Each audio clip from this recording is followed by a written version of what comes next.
Welcome to Roadrunner News, where we bring you exclusive conversations with your favorite stars. Today, we sit down with actress and singer Lauren Ash, best known as Dina from NBC's hit sitcom Superstore. From working with Canadian comedy legend Mark McKinney to launching her brand new album Call Me When You Get This, Lauren opens up about her journey, her music, and what comes next. Let's dive in. I was watching one series, and it was two famous actresses. Lily Tomlin was one of them. She does improv. Jane Fonda wants every word to be done as in the script, so sometimes there's a clash. Sometimes there's a clash. We were very lucky. I was obviously, often paired with Canadian comedy legend Mark McKinney on Superstore, and so we went for it. We would always get the script as it was written, but then we would definitely play around every day. Well, I've got a clip from a video you made with Mark McKinney. Yes. Okay. This is to promote the album? This is to promote my music, okay. Yeah. Are you Lauren Ash? I am. I am a huge fan of your music. Oh, thank you so much. Don't you have an album dropping called Call Me When You Get This, like right now? It actually just came out. So I can stream it on Spotify? Yeah. And buy it on iTunes? Absolutely. That's fantastic. Excuse me, can you tell me where I can find the toilet paper? I'm sorry, I don't work here. We don't work here. Yeah. You don't? No. You both really look like you work here. Okay, and of course the great irony is you were on a show for 5 years that was set at a big box store. Exactly. Do people approach you on the street? I mean, not to help you then find the toilet paper, but do people approach you and because they appreciate the work that you've done? Every day. Every day. Yeah. Absolutely. Being in Canada every day, for sure. It's lovely. Let's talk about the music, and the name of the album is Call Me When You Get This. And interestingly, we can talk about this, the interstitials are actually phone messages. Okay, so very much in line with the kind of pop people are producing these days. Yeah.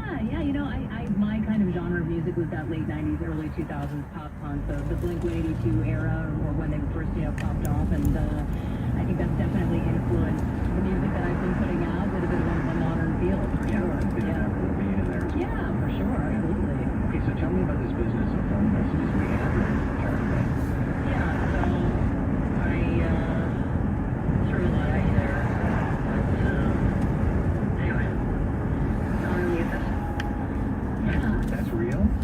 That one was not.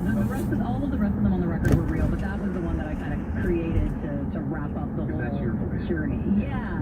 So I went through a really kind of traumatizing breakup, which inspired the writing of this album. And I found myself compelled to kind of keep a video diary documenting my grief through this time. And so as we were putting the record together, I revisited these videos that I had filmed of myself, and I found that there was these little kind of snippets of things that I had said that I was like, I think that this could be an interesting thing to add as interstitials throughout the album, kind of giving us additional emotional context for what I was going through at the time that I was writing and recording those songs. So they kind of all coincide with really, and I did the album kind of deliberately in the order that it was show. Like, this is where I was at this point. Red light. At this point, and then I kind of like the idea that final one that you just played is the idea that this 23-minute album has maybe been one long voicemail I have left for an ex. Vem det på när rush så vem är för sidan lighten rush. Yeah, I've been down there for well over a decade. I've worked in American TV consistently for 12 years, and it's a different universe. I always say LA's kind of like it's its own planet within itself. I've had amazing times there. I've had fantastic opportunities there, but doing the music back here in Toronto and being at home has been like a real kind of balm for my soul. It's been really nice to spend this time, and it's been great to kick off the tour that I'm going to be doing in Canada, which was important to me. I wanted to come back. It felt very authentic to who I am to write the music, record the music, and then tour the music up here. Thanks a lot for this. Nice to meet you. Such a pleasure. Thank you. That's TV star and pop artist Lauren Ash. Coming up, trying to do political comedy in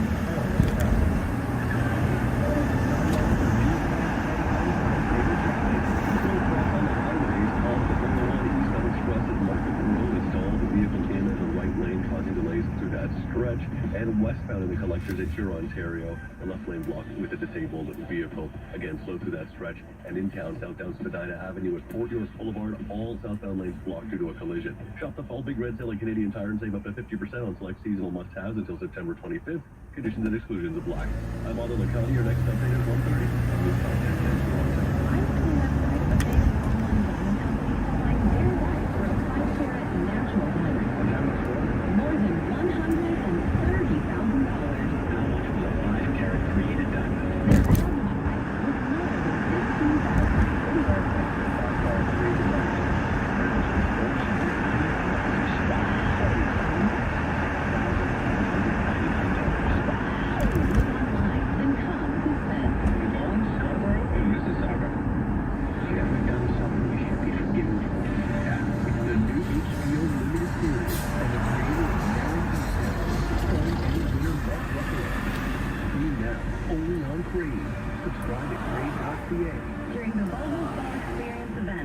seeking drivers with a passion for legendary safety, exceptional offers, and thoughtful design in every drive.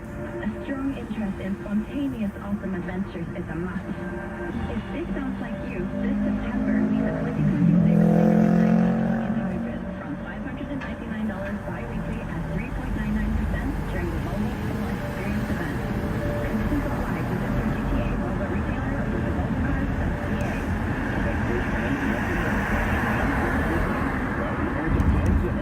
September 21st, Scotia Bay Workshop, his greatest hit.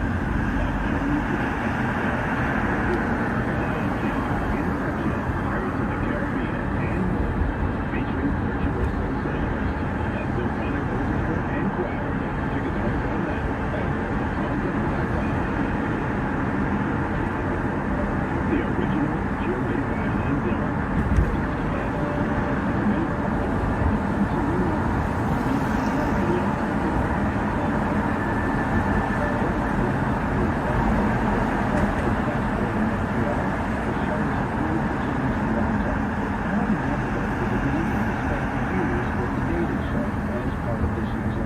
Hey, nice to meet you.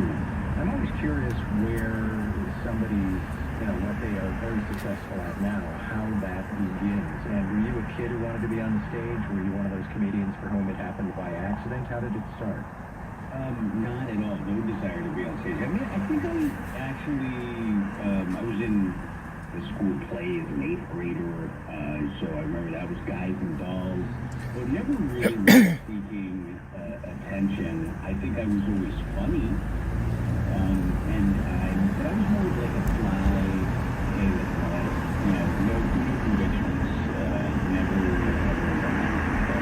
never any convictions. I really, for the most part, was very subtle about the fun, and then actually I grew up with on my block. So I grew up in San Francisco. In San Francisco, used to have this radio show called it was Alex Bennett, and Alex, I'm not sure if you know who that is, but he was like a precursor to Howard Stern. He always had comics on in the morning, so I listened to them, and then my neighbor, Mike McKinney, actually got on the show, and he was a local San Francisco comic, so I think it's important to know that these jobs exist. And so, kind of had my eye on it from a young age, and then finally took the plunge when I was 28, so I started late. Well, you were in your youth or your 20s working for the family company. I came across this story where apparently you were often responsible for hiring people. So some of the stuff in your comedy